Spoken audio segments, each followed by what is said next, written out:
여러분 어떻습니까? 좋습니다. 아멘. 자, 이 좋습니다라고 하는 인사는 간단해요. 하나님께서 천지를 창조하시고 모든 만물들을 만드셨을 때마다 공통적으로 하셨던 말씀이 있죠. 뭐였죠?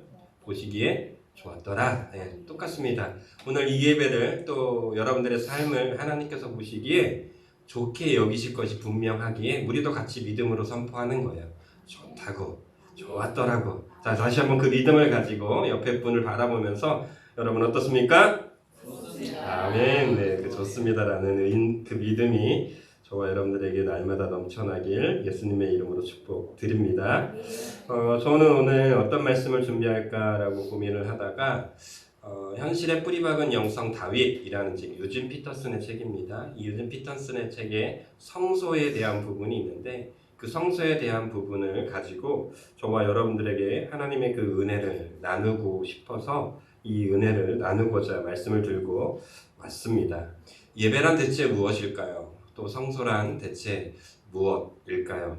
저는 어렸을 때 작은 시골 교회에 있었습니다. 경북 상주라는 곳이었고요. 정말 작은 시골입니다. 정말 여기 계시는 어른들처럼 지금 보면 다 이제 머리가 희끗희끗하셔서 참 안타깝기도 하고 또 감사하기도 한데요. 교회가 얼마나 작은지 목사님들이 혹시나 이제 임기가 다 되셔서 어떤 다른 곳으로 가게 되면 목사님들이 오지 않는 정말 시골 교회였습니다. 너무나 작은 교회였고요. 그곳에서 저는 신앙생활을 해왔습니다. 그러던 중에 목사님들이 오면 가고 이러는 그 반복된 생활이 저는 몹시 싫었습니다.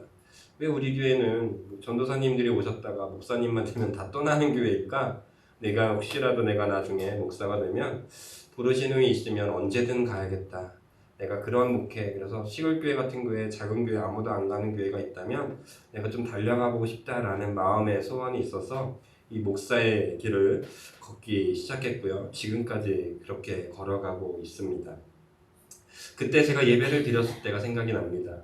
중2가 되기 전은 예수님을 조금 늦게 만난 편이에요. 모태신앙이었음에도 불구하고 아버지가 장로님, 어머니께서 권사님이심에도 불구하고 예수님을 좀 늦게 만난 케이스 중에 하나였습니다. 그 전까지 예수님을 만나기 전까지 예배는 늘 똑같았습니다. 가라, 네. 찬양해라, 네. 말씀 외워라, 네. 기도해라, 네. 하긴 다 했어요. 저는 수요 기도에도 나왔고요. 심지어 새벽 예배도 나왔습니다.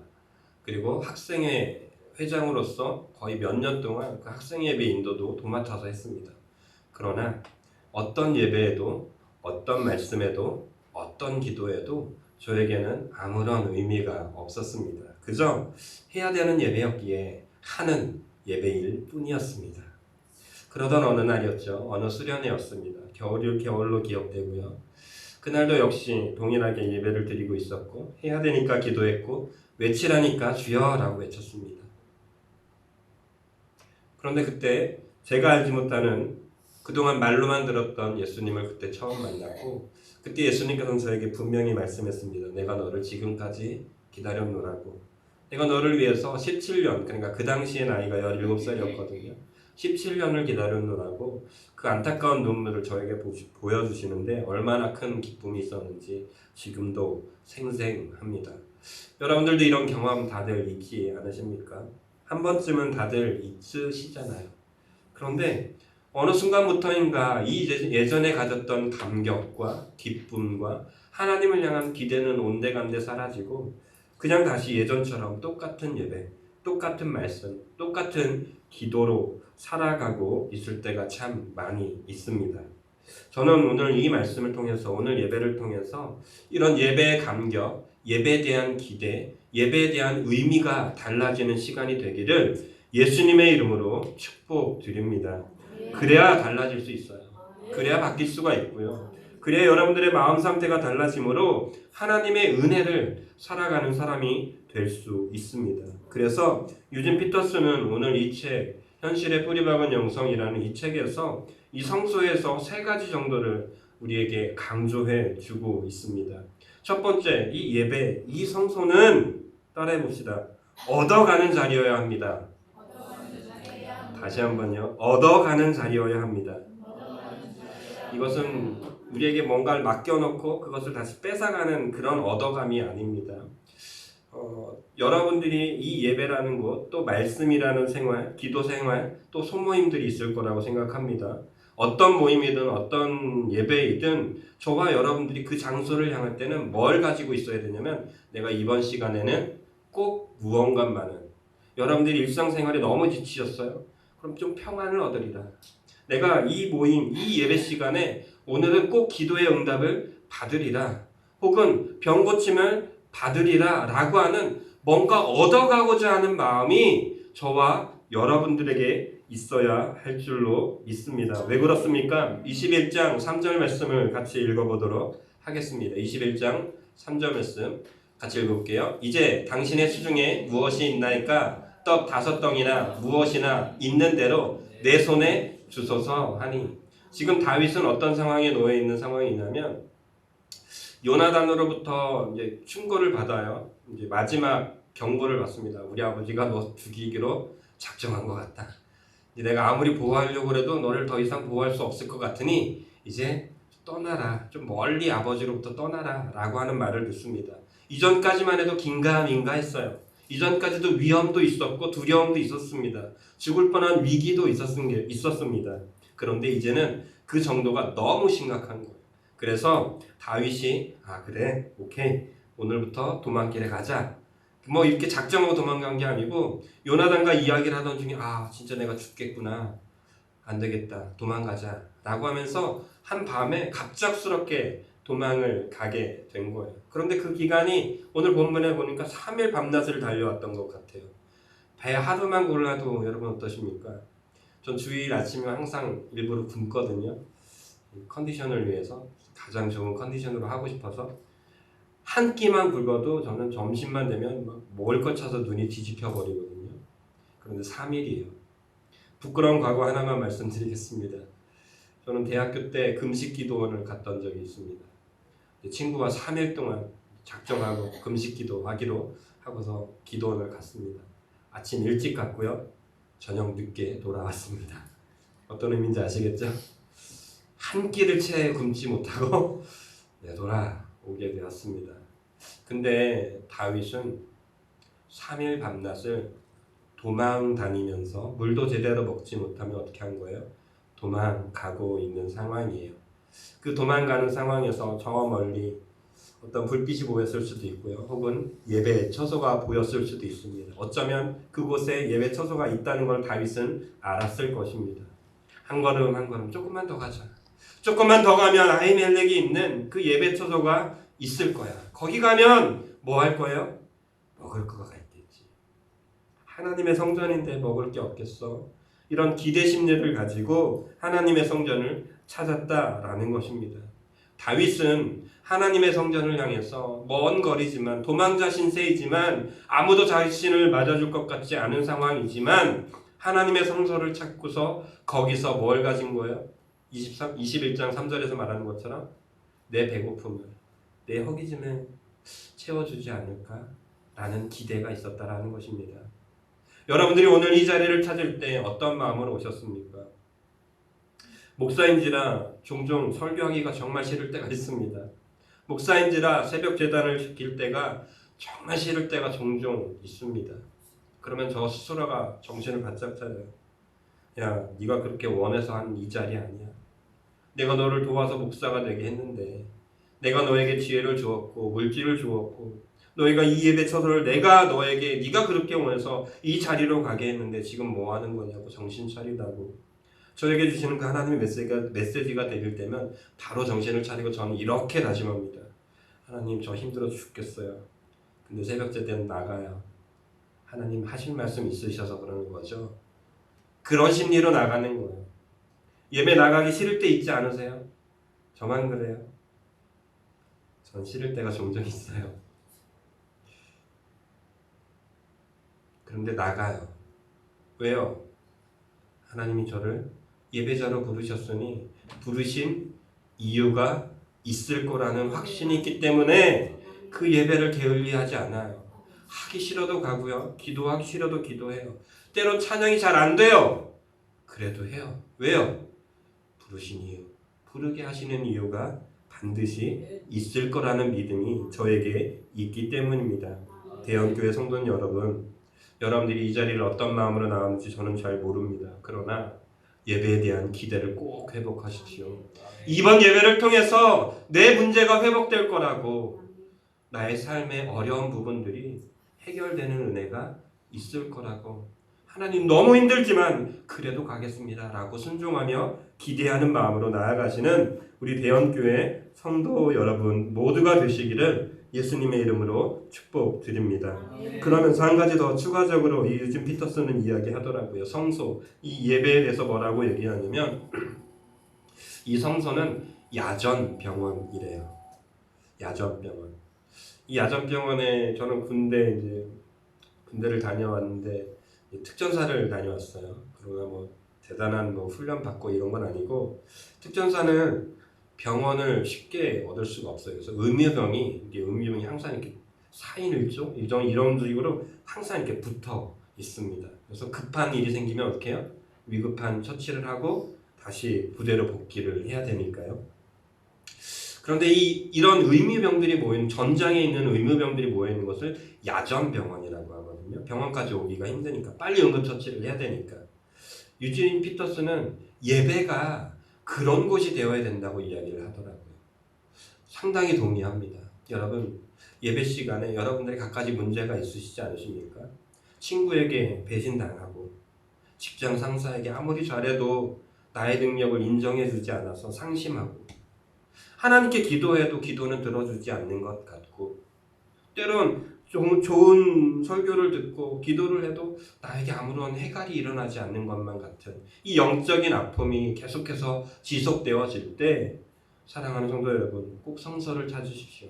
예배를 찾으십시오. 말씀을 찾으십시오. 그래서 그것을 통해서 뭐 하자고요?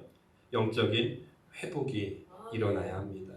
하나님의 성소를 찾을 때 이 영적인 회복이 일어나므로 다시 싸울 수 있는 힘을 얻게 될 줄로 믿습니다. 자, 두 번째로 유진 피터슨이 이야기하는 것은 예배를 통해, 따라해 볼게요. 예배를 통해 힘과 무기를 가져가야 합니다.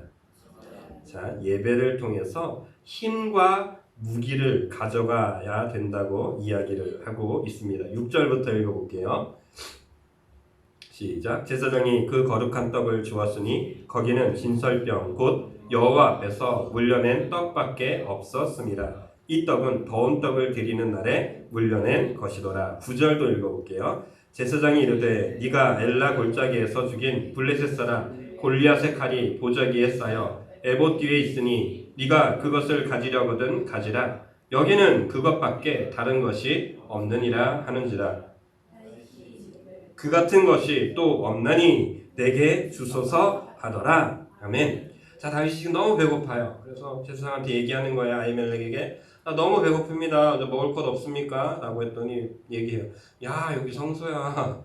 여기 밥 짓는 곳 아니야. 하나님께 드리는 예물 외에는 아무것도 없는 곳이야. 그런데 뭐가 있대요? 하나님께 올려드렸던 제물은 있어. 그거라도 먹으려면 먹어라고 하는 거예요. 그리고 두 번째 9절에서도 말하는 게 재밌어요. 그런데 내가 급하게 급하게 이제 여러분 이 성경 본문을 꼭 읽어보세요. 다윗이 어떻게 얘기했냐면 아히멜렉을 만났을 때 거짓말을 해요. 내가 지금 사울에게 특별한 임무를 받아서 지금 다른 곳에 가야 되는데 너무 급하게 나오다 보니까 먹을 것도 없고 무기도 못 챙겼다. 혹시 무기가 좀 있냐라고 두 번째로 물어본 거예요. 그랬더니 이 제사장 아히멜렉이 이야기합니다. 야, 여기 성소인데 그런 게 있겠냐. 근데 하나 있어. 그게 뭐냐면 네가 예전에 블레셋 장군 골리앗을 죽였던 그 칼, 블레셋 장군 골리앗이 찾던 그 칼은 보자기에 쌓여서 지금 잘 모셔놨어. 그거라도 가지려면 가져라고 하는 거예요. 첫 번째, 우리가 예배를 통해서 언제나 기억하셔야 합니다. 지금 다윗이 힘들고 지쳐서 넘어지고 쓰러지고 직전이에요. 너무 배고파요. 그래서 기대심들을 가지고 하나님께 나왔어요. 성소를 찾았어요. 제사장도 만났어요. 그때 다윗이 얘기합니다. 없는 것 알아요. 왜 다윗이 그 제사 신분을 몰랐겠습니까? 제사 제도를 이해하지 못했을까요? 아니요. 너무 잘 알고 있었어요. 없다라는 것 알아요. 그런데 물어봐요. 없습니까? 먹을 게? 제사장이 얘기하죠. 먹을 것은 없어. 그런데 하나님께 드렸던 재물. 그 떡덩이는 여기 있어. 근데 되게 신기한 건 6절 후반절을 잘 보십시오. 이 떡은 더운 떡을 드리는 날에 물려낸 것이더라. 원래는 제사를 드렸을 때 제물은 항상 거기에 있어야 돼요. 한 번 올려드려지면. 언제 이게 바뀌냐면 다음 떡을 드렸을 때, 다음 제사를 드리기 전에, 떡이 바뀌기 전에는 항상 거기 있어야 되는데 한 번 빼는 그날의 더운 떡, 새로 장만한 제물이 있는 그날에는 어떻게 하는 거야? 그 떡을 빼는 거예요. 근데 마침 다윗이 그날 그 자리에 갔다라는 게 의미가 있습니다. 저와 여러분들이 하나님의 말씀에 순종해서 갔을 뿐이에요. 하나님 저 답답해 미치겠어요. 죽을 것 같아요. 하나님 저 힘주세요. 저 주님이 주시는 힘이 아니고선 살아날 길이 없습니다. 라고 여러분들이 하나님의 장소를 찾을 때 그때가 마침 어떤 일이 있냐면 하나님께서 준비하신 하나님께 올려드려야 될 그 거룩한 예물이, 그 거룩한 떡이 어떻게 있어요? 누굴 위해서? 저와 여러분들에게 있는 것이 성소에서 여러분들에게 드려지는, 여러분들에게 주어지는 하나님의 음식일 것을 좀 기대하시고 믿으시길 바랍니다. 제가 그런 은혜를 얻었어요. 대학교 때였어요. 1학년 때였어요. 정말 아무것도 없어요. 그냥 친구들은 너무 잘나는 거야. 목소리 좋아, 찬양 잘해, 악기 잘 다뤄. 근데 촌놈이, 저 친구 보은이거든요. 속리산 차도 안 들어오는 동네예요. 그 조그만한 교회 있을 때는 와 내가 제일 잘난 줄 알았는데 목사 된다는 애들만 모아놓으니까 저는 꼴찌 중에 꼴찌더라고요. 재능이 하나도 없는. 그래서 찬양에도 자신감이 없고 말씀도 막 다른 애들은 막 되게 멋지게 막 설교도 하고 이러는데 저는 말씀 전해본 적 없고 황당하더라고요. 근데 어느 날 체프를 드리는데, 예배를 드리는데 말씀이 제 귀에 들려오기 시작해요. 그릇에 대한 말씀이었어요. 주방에는 여러 그릇이 있어요. 귀 쓰이는 그릇도 있고 천이 쓰이는 그릇도 있대요. 그런데 그 그릇들 중에 누가 어떤 그릇을 제일 주인이 좋아하는지 아세요? 자주 쓰는 그릇을 주인은 좋아한대요. 좋은 그릇이 아니고 주인이 필요할 때 자주 쓰는 그 그릇을 주인이 좋아한다는 메시지가 되게 빵 들리는 거예요. 근데 제가 하나님께 어떻게 기도했어요? 하나님께서 원하시는 곳에 어디든 가겠다. 자주 쓰이는 사람이 저 대형교회 목사 될게요. 이런 기도 한 번도 지금도 해본 적이 없어요. 하나님이 쓰고 싶을 때 쓸 수 있는 그릇이 되게 해달라. 이 메시지가 갑자기 뻥 들어오면서 그때부터 제 대학교 생활이 다시 뜨거워지기 시작했어요.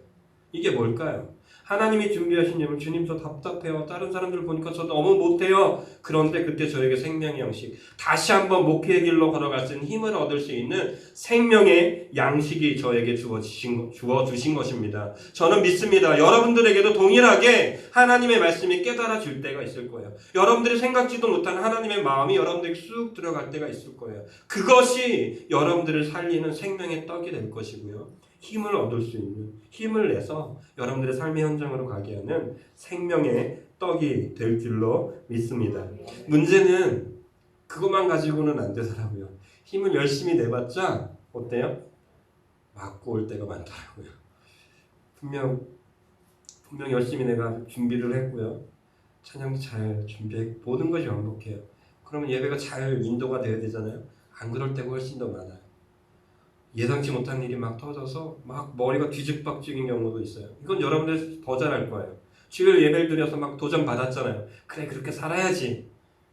근데 저는 딱 나서면 어때요? 남편에게 전화 와요. 지금 뭐 하는 거냐고. 여러분 속을 긁어놓죠. 여러분들 뒤집어놔요. 말씀은 온데간데 없이 다 없어지게 만들어요. 힘을 쫙 빼버려요. 그래서 저와 여러분들에게 뭐가 필요하냐면 무기가 필요해요. 그것은 당연히 아시겠지만 성령의 검과 같습니다. 지금 다윗은 그것을 찾는 거예요. 9절에서도 되게 재미있는 표현이 나와요. 제사장이 이르되 네가 엘라 골짜기에서 죽인 블레셋 사람 골리앗의 칼이 보자기에 쌓여 에봇 뒤에 있으니 네가 그것을 가지고 가려거든 뭐래요? 가지라. 여기는 그것밖에 없대요. 되게 신기하지 않으세요? 아무런 칼도 없어요. 그런데 다윗이 골리앗을 쳐 죽였던 그 칼이 하필 거기에 있어요. 하나님께서 다윗에게 주고자 했던 그 성령의 다윗 입장에서 이 검은 얼마나 큰 의미가 있겠냐고요. 지금 자신은 도망자예요. 먹을 것도 없어요. 근데 그를 자르는 부하들은 있어요. 그들까지 먹여 살려야 돼요. 그런데 자신에게는 적을, 원수를 무찌를 만한 그 어떤 무기 하나도 없어요. 근데 그 무기가 과거에 사람들이 천천히요 만만히요 라고 칭송했던 그 골리앗의 칼이 그곳에 있었던 거예요. 사랑하는 성도 여러분, 여러분들이 주님의 말씀에 힘을 얻고 주님께 주님 제가 싸울 수 있는 무기를 달라고 기도할 때 하나님께서는 저와 여러분들에게 생각지도 못한 놀라운 무기를 주시는 분인 줄로 믿으시길 바랍니다. 그 무기는 여러분들이 생각하지도 못했던 무기가 될 거예요. 제가 종종 느끼는 게 있어요. 저는 되게 공부도 못하는 사람이거든요. 아시다시피 찬양도 잘 못하는 사람 중에 속해요. 그런데 제가 전에 이제 부교육자로 있었을 때 수련회를 인도하는데요. 찬양을 잘 못하니까 찬양팀을 좀 빵빵하게 세우거든요. 잘하는 친구들 막 세우고 악기 세션들도 막 이렇게 하고. 그런데 종종 여러분 저의 자랑으로 듣지 않으시길 바랍니다. 종종 수련회 끝나면 저에게 메시지가 옵니다. 그 당시 전도사였죠. 전도사님 찬양에 너무 은혜가 있었습니다. 정말 감사합니다. 저는 제가 못한다는 걸 알거든요. 제 목소리가 자꾸 삑사리가 나요. 그리고 이탈도 많이 나고요. 높은 음도 잘 못 올려요. 그런데 그냥 그걸 가지고 그 자리에 섰더니 하나님께서 저의 못하는 모습을 가지고 오히려 무기를 삼아 주시더라고요. 무기로 삼아 주셔서 그 사람에게 영향을 주게 하시더라고요. 저와 여러분들이 오늘 이 시간 하나님께 주신 은혜의 말씀을 듣고 또 여러분들이 생각지도 못한 은혜의 무기를 들고 가셔야 됩니다. 당연하겠지만 그것은 오직 성령님께서만 주시는 검이어야만 합니다. 정말 오늘 이 아히멜렉이 있었던 이 예배 처소에 단 한 가지 무기가 있었습니다. 그것은 골리앗을 이겼던 무기. 세상을 이길 만한 무기. 여러분들의 삶의 현장에서 도무지 이길 수 없는 그 원수를 이길 만한 무기. 그것이 바로 성령의 검. 저와 여러분들에게 주실 하나님의 무기가 되시게 하실 것임을 믿으시길 예수님의 이름으로 축복드립니다. 자, 그런데 이런 상황 속에서 이 은혜스러운 사건 속에서 7절에 보면 대반전이 일어나요. 참 이 놀라운 사건에 왜 갑자기 이런 사건을 끼워 넣는지 이해가 되지 않을 정도예요. 7절입니다. 같이 읽겠습니다. 그날에 사울의 신하 한 사람이 여호와 앞에 머물러 있었는데 그는 도액이라 이름하는 에돔 사람이요 사울의 목자장이었더라. 지금 이 은혜로운 자리예요. 지금 아히멜렉은 좀 낌새가 수상했어요. 이상하다. 다윗과 사울의 관계가 별로 안 좋다더니 혹시 도망온 건가? 근데 다윗의 이야기는 아니래. 비밀 인물에. 그래도 낌새가 수상한데 그래도 어떻게 해요? 다윗이니까. 제사장이니까 사무엘이 기름 부은 거 알았을 것 아니에요. 그래, 하나님께서 기름 부은 사람인데 내가 할 수 있는 한 최선으로 도와줘야지. 뭔가 꿍꿍 좀 이상했지만 그래도 최선을 다해서 축복해주고 먹을 거 주고 무기까지 나눠줍니다. 다윗은 또 어땠습니까? 하나님의 성소가 아니면 난 죽을 것 같으니까 겨우겨우 찾아왔고 먹을 것도 없고 무기도 안 하고 이 은혜 사건들이 막 펼쳐지고 있는 와중에 갑자기 뜬금없이 도액 하나가 툭 등장해요. 에돔 사람이었고요. 이 도액은 하나님 앞에 머물러 있었지만 이후에 도액의 행동을 보면 전혀 은혜 받지 않은 사람임을 알 수 있어요. 예배를 드리다 보면 저 스스로가 그럴 때가 있습니다. 여러분. 부끄럽습니다. 제가 도액일 때가 정말 많습니다. 예배를 구경하고 있어요. 설교자가. 찬양팀이 저러면 안 되는데 기도자가 왜 저런 기도를 했을까? 아무개 집사님이 아무개 권사님이 왜 저러고 있을까? 예배의 장소에서 하나님을 바라보고 하나님께 구하고 하나님을 기대하고 하나님이 주신 음성을 듣고 그래도 모자라는 시간인데 지금 도액은 뭐라 하고 있는지 아세요? 다윗 왔네. 아히멜렉이 다윗에게 떡을 주네. 골리앗의 칼을 다윗에게 주네. 하나님의 성전에 와서 구경하고 있는 거예요. 여러분들의 삶의 태도가 혹시 그러진 않으신가요? 오늘 이 예배를 드리면서 혹시 그런 방관자, 구경자가 되어서 예배를 드리고 있지는 않으십니까? 구경꾼은요, 예배에서 은혜를 얻지 못한 사람은요, 그 결과도 너무나 참혹할 수밖에 없습니다. 오늘 본문 이후에 사울이 다윗이 이 아히멜렉에 있는 이 예배의 초소를 지나갔다라는 소식을 듣게 됩니다. 그래서 군대를 끌고 이 아히멜렉을 찾아오게 됩니다. 그리고 얘기하죠. 니네가 다윗과 내통했니? 야, 지금 살아있는 왕이 있는데 지금 다윗 기름 부었다고 지금 너희 반역 일으키려고 하는 거야? 그러면서 화를 내면서 제사장 무리를 싹 죽이라고 부하들에게 명령해요. 그러나 아무도 그 명령에 순종하지 않죠. 왜요? 제사장을 어떻게 죽여요? 지금은 초대왕, 아직은 왕권이 강한 시대가 아니고 제사장이 훨씬 더 두려워하는 시대예요. 막 왕권이 세지려고 하는 그런 찰나예요. 그런데 왕이 누굴 죽이래요? 제사장을 죽이라고 하니까 부하들도 군인들도 쉽게 누구도 나서지 않습니다. 그때 도액이 나서요. 아무도 안 죽이니까 사울이 도액한테 얘기해. 네가 가서 죽이려. 그랬더니 도액은 오케이 하면서 칼을 들고 가서 85명, 그 당시 노베에 있었던 제사장의 85명이나 칼로 도륙하게 됩니다. 그뿐만이 아니에요. 그 성에 있었던 어른부터 아이까지, 가축까지 도륙하게 됩니다. 예배 자리에 있었습니다. 은혜를 얻었어요. 하나님을 찾아야 되는 사람이에요. 그런데 예배에서 아무것도 얻지 못하고 구경꾼으로 전락했던 도액의 결과는 사람을 죽이고 자신의 출세를 위해서만 자신의 힘을, 자신의 칼을 휘두르는 삶으로밖에 나타나지 않았다라는 거예요. 여러분들의 삶을 잘 점검해 보십시오. 지금 여러분들이 든 검으로 여러분들은 지금 누굴 상대하고 있습니까?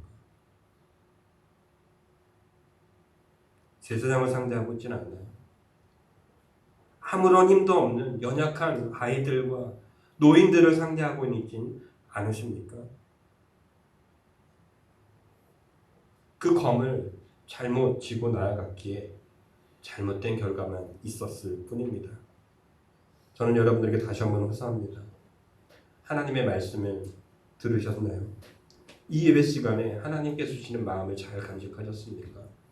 그러면 그 힘을 가지시되 성령의 검을 들고 꼭 가십시오. 여러분들이 가진 무기 들고 나아가지 마시고 누군가를 죽이고 누군가를 해하고 누군가를 끄집어 내리는 이 세상의 검을 들고 가지 마시고 성령의 검을 들고 가십시오. 하나님께서 주시는 검을 들고 갈 때에 그곳에서 생명이 있고 그곳에서 하나님의 나라가 확장되어질 줄로 믿습니다. 오늘 말씀을 준비하는데 이 찬양이 제 머리에서 떠나지 않았어요. 찬양 먼저 드리고 나머지 이어가도록 하겠습니다.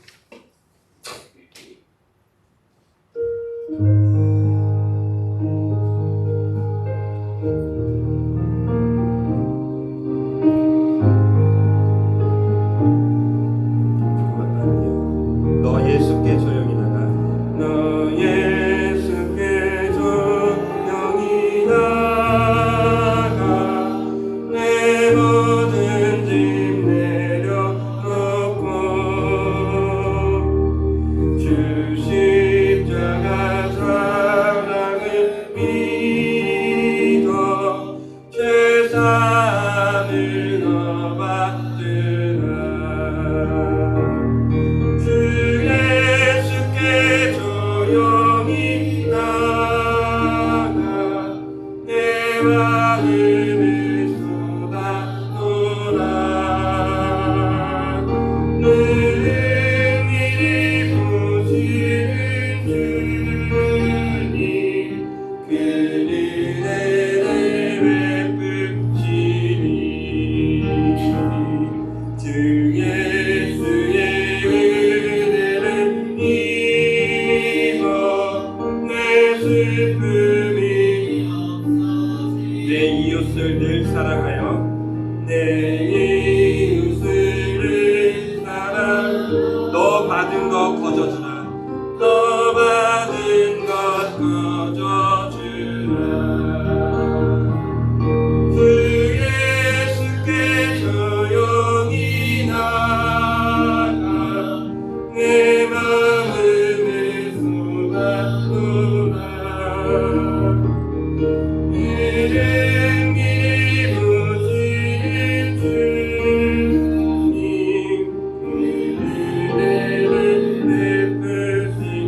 4절입니다. 너 주님과 사귀어 살면 너 주님과 사귀어 새 생명이 넘치리라. 새 생명이 넘치리라.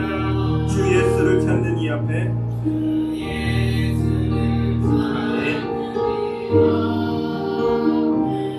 상발을 비추어라. 주 예수께 조용히 나가 내 마음을 쏘아오라.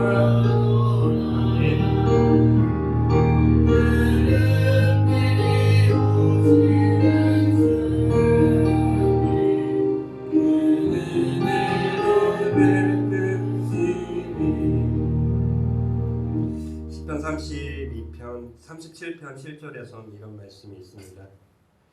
여호와 앞에 잠잠하고 참고 기다리라. 자기 길이 형통하며 악한 꾀를 이루는 자 때문에 불평하지 말지어다. 아멘. 다윗이 고백한 시입니다. 다윗은 수많은 어려움이 있었습니다. 오늘 예배를 잘 드렸고 오늘 받은 은혜도 있고 골리앗의 칼을 차고 나아갔습니다. 그런데 여전히 그의 삶은 변하지 않았어요.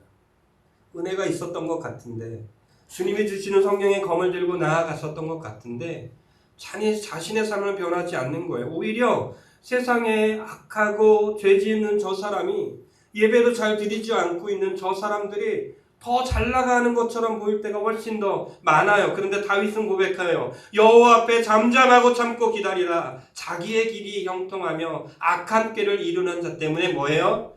불평하지 말지어다. 나는 불평 안 할 거야. 나는 하나님 앞에 뭐 할 거래요? 잠잠하게 묵묵하게 기다릴 거래요.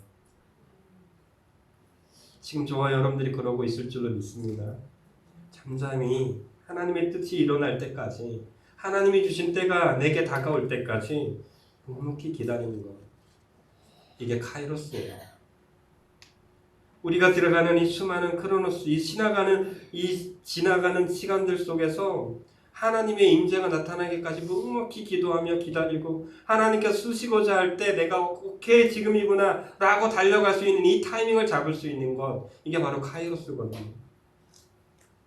사랑하는 우리 대형교회 성도님, 모든 분들께 예수님의 이름으로 축복하는 것은 하나님의 은혜를 구하고 하나님의 전을 찾으셨나요? 하나님의 말씀이 내게 들리게 해달라고 말씀을 피셨나요? 기도의 자리에서 하나님 한 번만 주님의 음성을 좀 듣게 해달라고 여러분 기도하고 계셨나요? 한 번, 두 번, 세 번 하고 포기하지 마세요.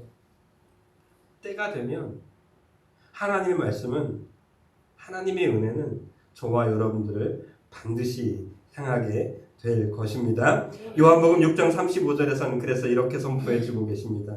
예수께서 이르시되 나는 생명의 떡이니 내게 오는 자는 결코 줄이지 아니할 것이요 나를 믿는 자는 영원히 목마르지 아니하리라.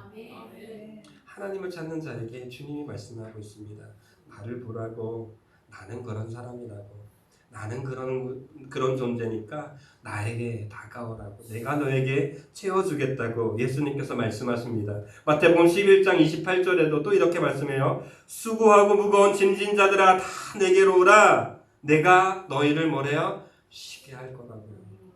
하나님의 전을 찾고 하나님의 말씀을 사모하는 자들을 하나님께서는 절대 외면하지 않으신데, 우리는 이 말씀을 끝까지 붙드셔야 하는 거예요. 요한복음 4장 23절에서도 말씀하십니다. 아버지께 참되게 예배하는 자들은 영과 진리로 예배할 때가 오나니 곧 이때라. 아버지께서는 자기에게 이렇게 예배하는 자들을 어떻게 해요?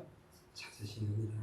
하나님의 말씀을 묵묵히 기다리고 하나님이 주시는 예배의 자리를 사모하고 하나님께 기대하는 마음으로 나아가는 자들에게는 하나님의 생명의 떡과 하나님의 성령의 검을 주실 뿐만이 아니라, 그런 자들을 하나님이 지금 어떻게 하고 있는 거예요? 찾아 헤매고 있는. 여러분 한번 상상해 보세요. 대형교회에서 그래 내가 생명의 떡을 주고자 하나님께서 지금 막 주려고 찾고 계신다고 한번 상상해 보세요. 이거 손 안 내미시겠어요? 하나님 저 여기 있어요. 이렇게 안 하실 분 계세요? 이 말씀으로 결론을 드리고 싶습니다. 저는 이제 촌놈이라고 말씀드렸잖아요. 이제 대학교 가야 되는데 서울 이제 가끔 서울은 갔어요. 근데 신길역이라는 곳을 내렸어요. 99년도 신길역에 딱 도착했는데 사람이 많아도 그렇게 많은 거 생전 처음 본 거예요. 시골이니까 사람이 많아봐야 한 두어 명 이렇게 지나가거든요. 근데 그 좁은 신길역에 정말 그냥 어깨에 안 부딪힐 수가 없이 그냥 사람들이 빽빽하게 있더라고요. 잠잠한 게 아니라 답답해, 어지러워요. 그때 저 멀리서 저를 부르는 소리가 있어요. 창섭아, 친구가 부르는 거예요. 그 친구 서울 사는 친구예요. 얼마나 반갑던지요. 제 이름을 부르는데 저가 손을 번쩍 들어서 나 여기 있어, 나 좀 도와줘. 어지러워서 막 넘어지려고 하는데 그 친구가 저의 이름을 부르니까 저도 바라보면서 손을 번쩍 들고 서로 가까워져서 어떻게 해요? 그 친구에 따라서 서울에서 잘 살았던 기억이 있습니다. 하나님께서 지금 여러분들을 그렇게 찾으신다고 믿으시길 바라요. 여러분들이 답답해서 막 어지러워서 넘어지려고 하는데 장서가 라고 부르신 하나님, 그때 저와 여러분들 한 가지만 하면 돼요. 하나님 저 찾으셨어요. 저도 보고 싶었어요. 하나님 근데 정말 너무 힘들었어요. 너무 괴로웠어요. 제 마음 좀 알아주세요. 그러면 하나님은 다윗에게 떡덩이를 주셨던 것처럼, 다윗에게 골리앗의 칼을 쥐어주셨던 것처럼 저와 여러분들이 괴로운 세상을 향해서 나아갈 수 있도록 말씀으로 권면하실 것이고, 또 주님께서 주신 놀라운 검, 세상을 이기기도 남을 만한, 원수를 때려 눕히고도 남을 만한 성령의 검을 저와 여러분들에게 주실 줄로 믿습니다. 이 사실을 믿고 함께 우리 기도하시면 좋겠습니다.